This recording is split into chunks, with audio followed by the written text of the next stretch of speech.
یہ دھمکی کارگر ثابت ہوئی۔ سلطان ملک صالح کا گھبرا جانا تو ایک فطری امر تھا کہ وہ سیاست کے پیچ و خم سے نا آشنا تھا، مگر گمشتگین اور امیر قطب الدین بن حسان جیسے گرگ باراں دیدہ بھی پریشان نظر آنے لگے۔ باطنیوں کے ساتھ دینے کا نہ دینے کا ایک ہی مفہوم تھا کہ دمشق کی طرح حلب بھی آسانی کے ساتھ صلاح الدین ایوبی کے قبضے میں چلا جائے گا، اور پھر غدار عمرہ گھر کے رہیں گے نہ گھاٹ کے۔ جیسے ہی ابن کرمتہ جانے کے لیے کھڑا ہوا، گمشتگین نے اسے مخاطب کرتے ہوئے کہا، ابھی بات مکمل طور پر ختم نہیں ہوئی ہے، ہمیں کچھ سوچنے کا موقع دیا جائے۔ آپ حضرات خوب غور کر لیں، مگر اس کا خیال رہے کہ ہماری شرائط میں کوئی تبدیلی واقع نہیں ہوگی۔ ابن کرمتہ نے نرم لہجے میں ایک اور دھمکی دے ڈالی تھی، پھر اس کے ساتھ ہی وہ کمرے سے نکل کر چلا گیا۔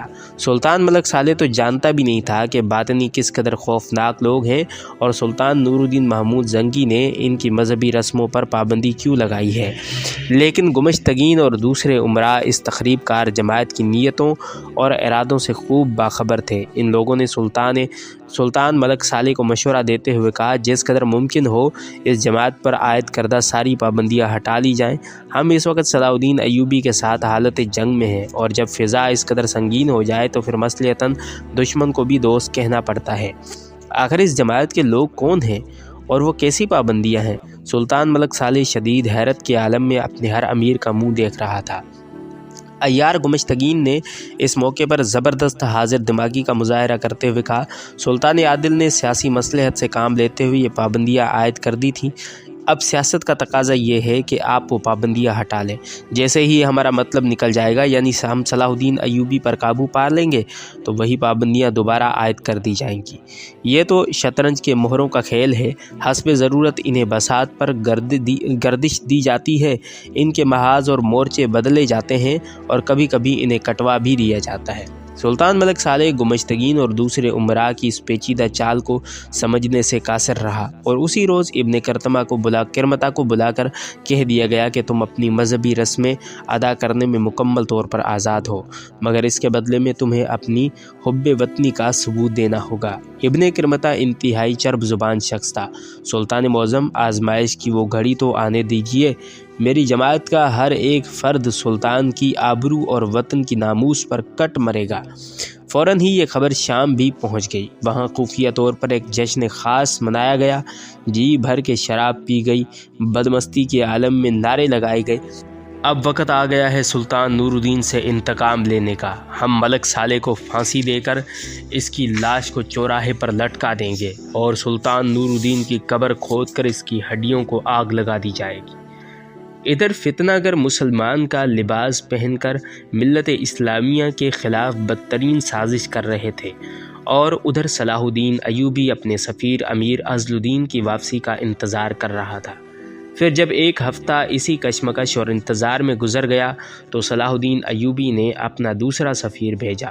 وہ ہر حال میں اپنے آقا زادے سلطان ملک صالح کو غدار امراء کی آہنی پنجوں سے نکال دینا چاہتا تھا۔ گمشتگین نے صلاح الدین کے دوسرے سفیر کو بھی گرفتار کر کے اندھے کنویں میں ڈالنا چاہا، مگر امیر قطب الدین بن حسان نے اسے منع کیا۔ اگر ہم اسی طرح صلاح الدین کے ہر سفیر کو گرفتار کر کے کسی کنویں میں قید کرتے رہے تو وہ شک میں مبتلا ہو جائے گا۔ بہتر یہی ہے کہ اس سفیر کو سلطان سے ملا دو، سفارت کا انجام تو وہی ہوگا جو ہم چاہیں گے۔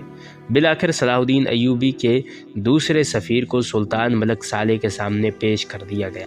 جب صلاح الدین ایوبی کے نئے سفیر نے امیر عزل الدین کے بارے میں پوچھا تو ملک صالح نے گورنر حلب گمشتگین کی طرف دیکھا۔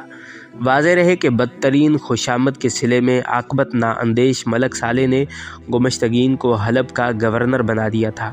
اب وہ بدکار اور عیار انسان ریاست کے سفید و سیاہ کا مالک بن گیا تھا۔ گورنر گمشتگین نے اپنی لا علمی کا اظہار کرتے ہوئے جواب دیا، عزل الدین نام کا کوئی شخص دربار تک نہیں پہنچا۔ نئے سفیر نے یہ اطلاع بڑی حیرت کے ساتھ سنی، مگر خاموش رہا۔ پھر اس نے خواہش ظاہر کی کہ وہ سلطان سے کچھ دیر کے لیے تنہائی میں ملنا چاہتا ہے۔ صلاح الدین ایوبی کے نئے قاصد کی بات سن کر گمشتگین اور قطب الدین نے شدید حیرت کے انداز میں ایک دوسرے کی طرف دیکھا۔ پھر فوراً ہی امیر قطب الدین بن حسان صلاح الدین کے قاصد سے مخاطب ہوا، سلطان ذیشان اپنے ہم منصب لوگوں کو خلوت میں شرف باریابی عطا کرتے ہیں، سفیر کا فرض منصبی صرف اتنا ہے کہ وہ وقت ضائع کیے بغیر اپنے آنے کا مقصد بیان کر دے۔ گمشتگین اور امیر قطب الدین دمشق کے سفیر کو تنہائی کی ملاقات سے اس لیے روکنا چاہتے تھے کہ صلاح الدین نے یقینی طور پر کوئی خاص پیغام سلطان ملک صالح کے لیے بھیجا ہے اور وہ پیغام ان امراء کے حق میں نہیں ہو سکتا۔